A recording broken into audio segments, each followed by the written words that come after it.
Rushanara, please. Thank you, and good afternoon.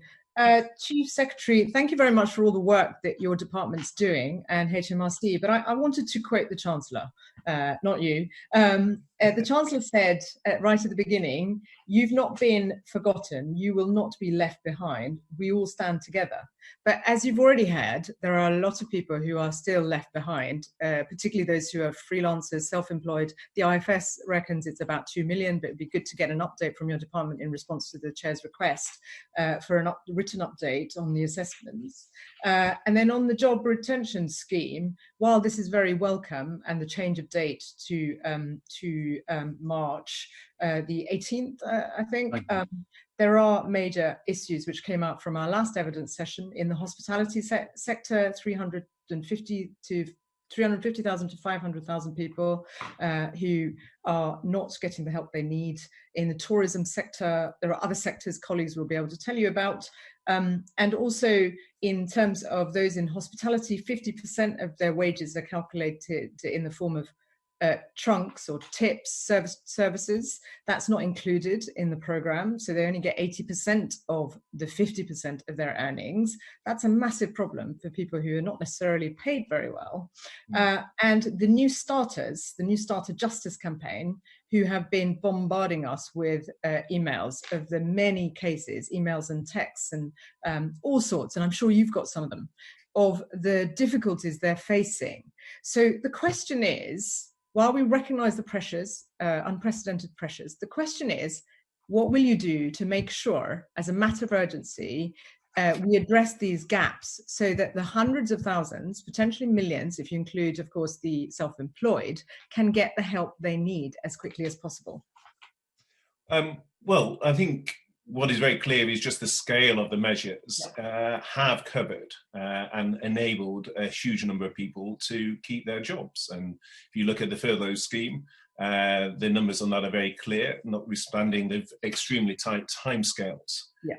So with respect, I recognise that. You already said that to the Chair. And as I've said, we appreciate all that you and your officials and others in HMRC are doing. The questions are about those that are left out, because like you, the rest of us, are having to deal with people in very difficult circumstances. And I think we are all in this together in the sense of wanting to see action for those who are left out. So could you please address those points? Sure. Well, one of the cases that you mentioned as being left out was the hospitality industry. And I would draw your attention to the £7.5 billion of grants that have now been delivered through local authorities through the link to property and the support.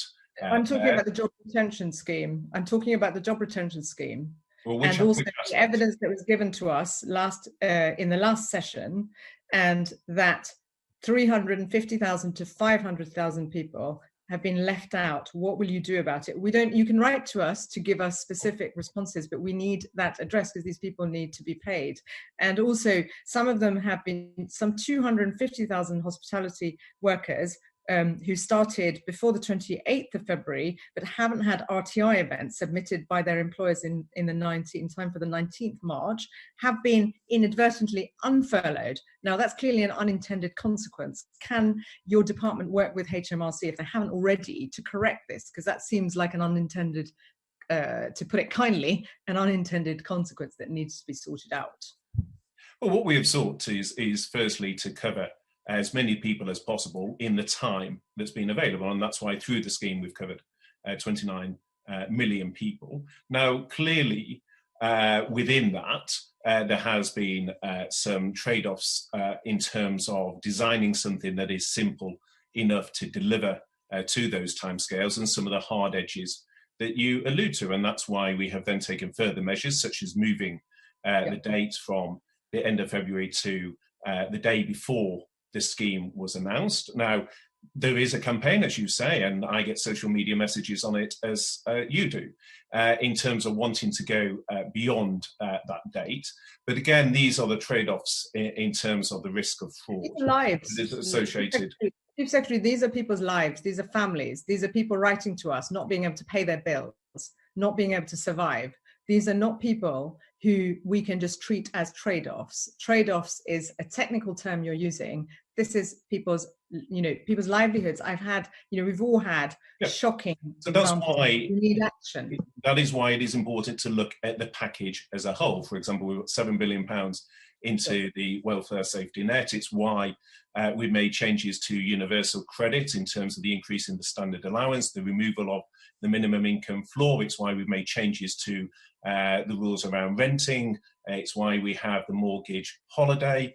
It's why we have grants to certain sectors. It's why we've designed a scheme that covers as many people as possible. It's why we've adapted on the date. It's why my question is, will you be prepared? So the point is, there's a range of measures. Now, as the Chancellor, you quoted the Chancellor, as the Chancellor has said, there is no scheme that can be designed in the timescales that we're dealing, which covers with every single scenario. Secretary, I'm really disappointed that you're listing all the things that are going well. We welcome that. I've said that time and again.